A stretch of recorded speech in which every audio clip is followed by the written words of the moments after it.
Travelers call it a motel, but locals whisper it's a trap. A place where nightmares are born and no one escapes unchanged. The Desert Rose. Motel opened in 1963, a beacon for weary travelers crossing the Nevada desert. But Room 6 was cursed from the very beginning. Shadows lingered there, and something evil waited in the dark. Construction workers reported strange incidents during the building of that particular room. The first death came just 8 months after opening. No warning, no explanation, only fear.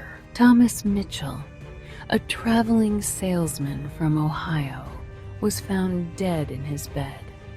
No wounds, no cause, just a look of terror frozen on his face.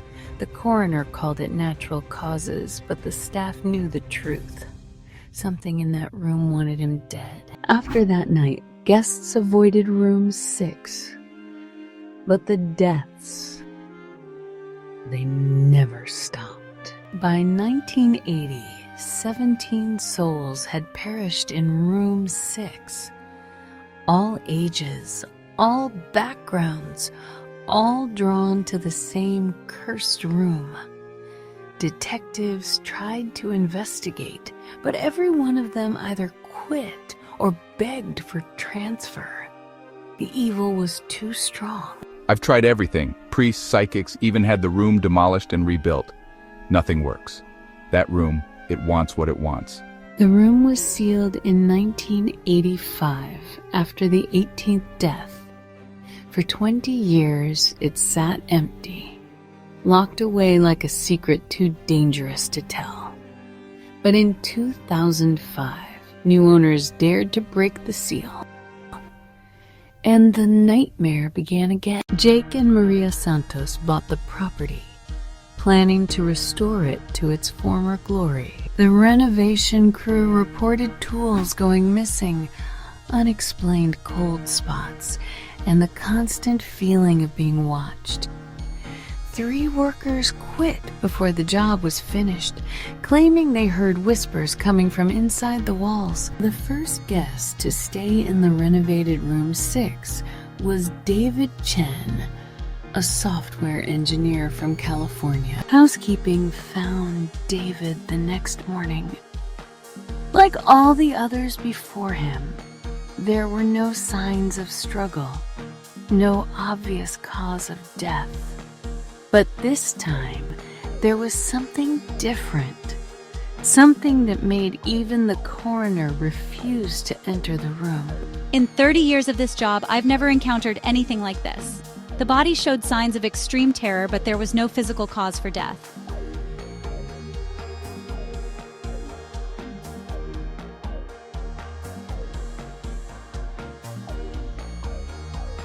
The Santos family tried to continue operating the motel, but word spread quickly. Travel websites began posting warnings. Paranormal investigators started showing up. And then came the night that changed everything.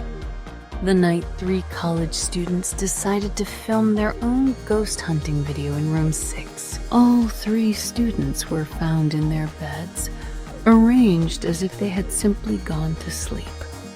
But their faces were frozen in expressions of absolute terror. The footage they recorded was mostly corrupted, but what remained showed something that defied explanation. Dr. Sarah Williams, a respected paranormal researcher, arrived with her team to conduct the first official investigation of Room 6. Dr. Williams had investigated over 200 allegedly haunted locations worldwide. She was a skeptic who relied on scientific methods to debunk supernatural claims. Room 6 would test everything she believed about the paranormal. We're approaching this scientifically. If there's a rational explanation for these deaths, we'll find it. If there isn't, well, that would be a first. As darkness fell on the Desert Rose Motel, Dr. Williams and her team entered room 6 for what they planned to be a routine overnight investigation. None of them were prepared for what they would encounter. Initial readings show temperature variations of up to 15 degrees in different areas of the room with no apparent source. Are you getting this? There's definitely something here. At 2:17 a.m., the investigation took a terrifying turn. The temperature in room 6 dropped 30 degrees in less than a minute.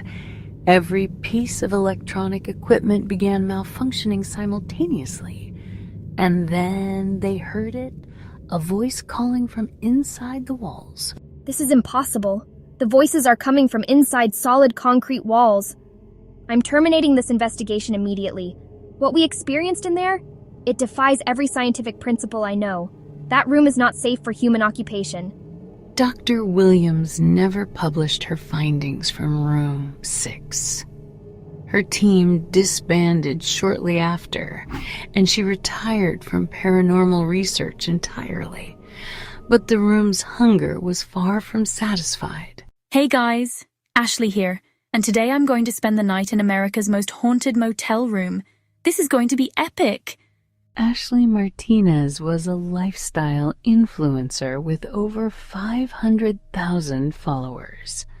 She came to room 6 in 2019, planning to live stream her experience for Halloween. Her followers watched in real time as something unthinkable happened. Okay guys, I'm officially in the cursed room 6. So far so good. No ghosts, no demons, just a pretty normal motel room.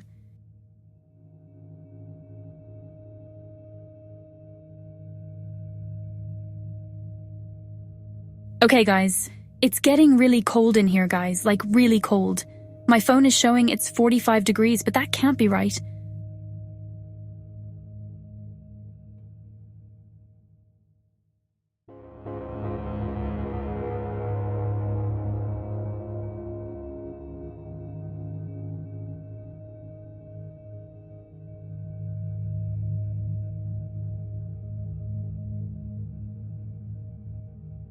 Wait, did you guys see that? There's something in the mirror. What happened next was witnessed by 50,000 people simultaneously. Ashley's screams echoed through the live stream for exactly 37 seconds before the feed cut to black. When police arrived an hour later, they found her body in the same position as all the others, peaceful in sleep, but with a face frozen in absolute terror.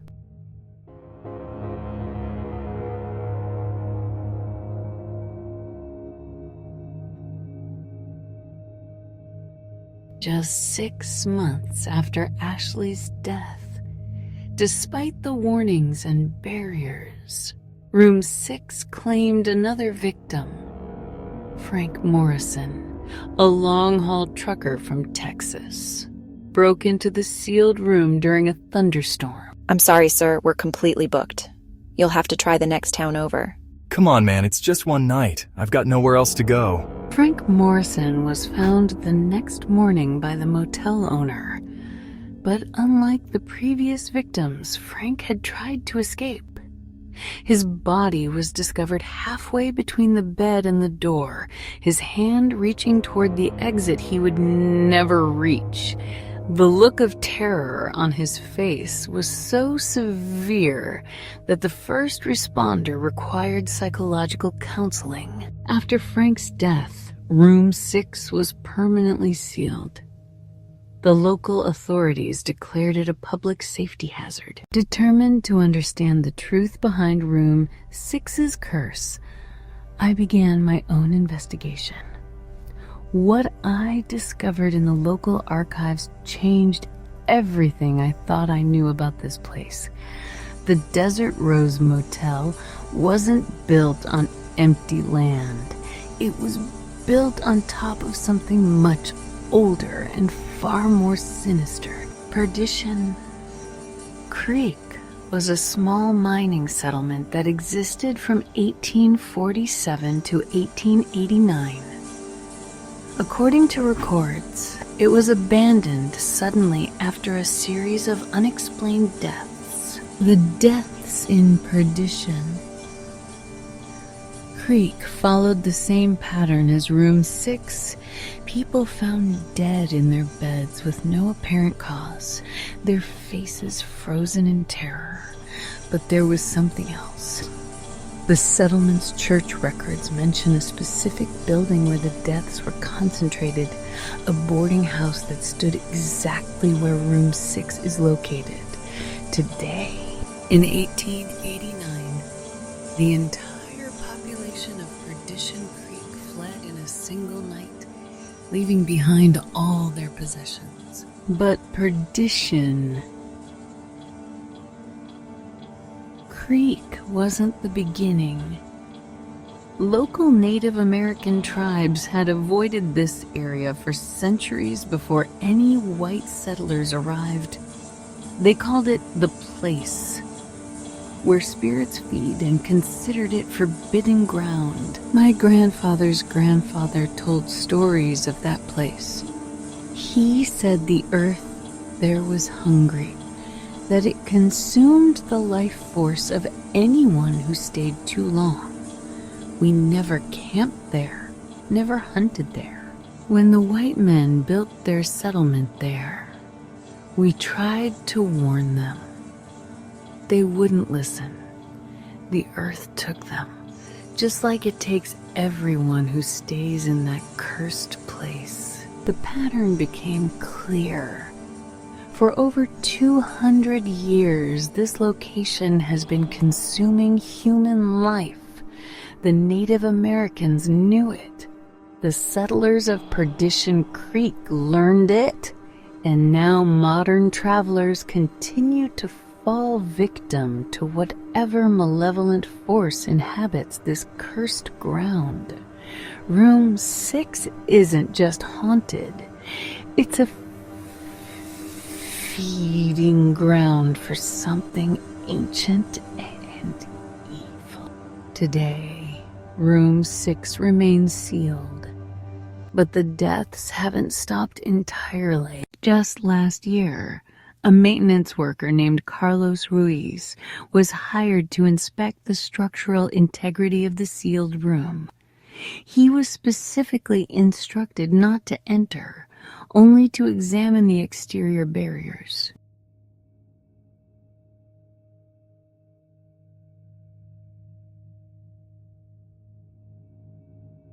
Boss, you need to see this. The room inside. It looks like someone's been living in it, but that's impossible. It's been sealed for 15 years. Carlos was found 3 hours later, collapsed outside Room 6. He was alive, but in a catatonic state. When he finally spoke, he could only repeat the same phrase over and over. They're all still in there.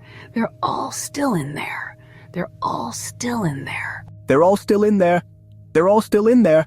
Mr. Ruiz shows signs of severe psychological trauma, but there's no indication of what could have caused it. He insists he saw something through that gap, but he can't or won't describe what it was. What's up, ghost hunters? Today we're investigating the infamous Room 6 at the Desert Rose Motel. 3 months ago, a popular YouTube channel called Paranormal Truth Seekers attempted to film an investigation of Room 6. They had over 2 million subscribers and claimed they could debunk any haunting. They were wrong. This is it? This is the cursed room? Looks like a regular motel room to me. Yeah, I'm not getting any readings on the EMF detector. Something's wrong. All our equipment just died at the same time. Overlapping whispers and faint voices emerging from the walls, growing more distinct. Their final recording captured something that has never been heard before in Room 6. For the first time, the voices were clear enough to understand. They were the voices of every person who had died in that room, calling out for help, begging to be released from whatever force was holding them there. A chorus of overlapping voices, dozens speaking at once, indistinct but desperate. We saw them. All of them. Everyone who ever died in that room. They're trapped there and they're not alone. There's something else with them, something that feeds on their suffering. Today, Room 6 remains sealed behind multiple barriers, but the curse shows no signs of weakening. In fact, recent incidents suggest it may be growing stronger. The motel has been abandoned since the YouTube incident, but that hasn't stopped people from trying to get inside. Local authorities are searching for 19-year-old Michael Torres, who was last seen near the abandoned Desert Rose Motel 3 days ago. Michael Torres was found 4 days later, not in Room 6, but in his own apartment 200 miles away. He was alive, but completely catatonic, just like Carlos. When he finally spoke, he claimed he had never left his apartment, despite clear evidence that he had driven to the motel. I don't remember driving there. I don't remember anything after going to bed in my apartment. But I can still hear them. The voices from that room. They're calling to me even now. All the survivors show similar neurological anomalies. It's as if part of their consciousness is still trapped somewhere else. The most terrifying aspect of Room 6's curse is that it appears to be expanding beyond the physical boundaries of the room itself. People who have never visited the motel are beginning to report dreams about Room 6, and some are experiencing the same catatonic episodes as the survivor. I've never been to Nevada, but I keep dreaming about this motel room.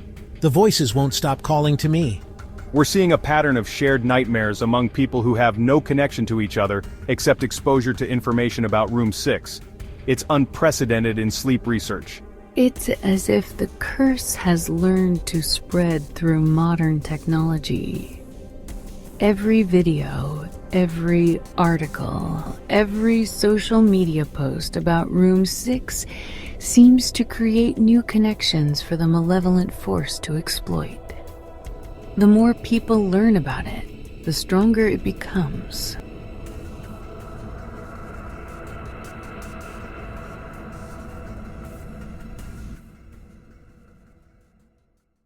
I need to tell you something that I haven't shared with anyone else. During my research into Room 6, I made a terrible mistake. I went there myself. I stood outside that sealed door for just 5 minutes, but it was enough. The curse found me.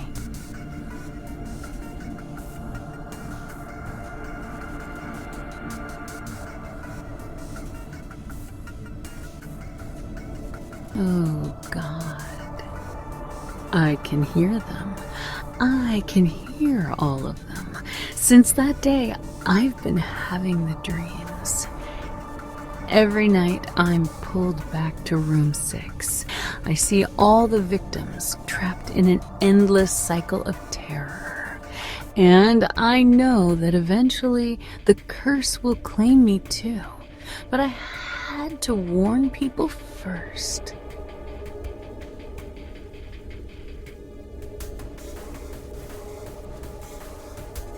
If you're watching this video, you've already been exposed to the curse.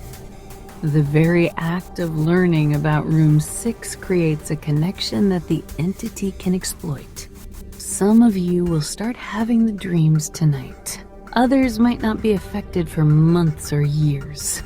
But once you know about Room 6, it knows about you. The truth about Room 6 is that it was never just a room. It's a doorway, a thin place between our world and something much darker. Every death feeds the entity that guards that doorway, making it stronger and expanding its reach. The curse doesn't want to just claim individual victims anymore. It wants to spread across the entire world, using our modern connected society as its vehicle. I'm telling you this story not to entertain you, but to warn you. If you start having dreams about room 6, don't ignore them. Don't research further. Don't visit the motel. And whatever you do, don't share this story with others. Every person who learns about room 6 becomes another potential victim. It's too late for me. I can feel it calling me back to room 6. But maybe you still have a chance. Forget what you've heard. Forget room 6 exists. It's your only hope. Overlapping whispers and cries. Room 6. Don't leave. Indistinct, haunting voices overlap and fade.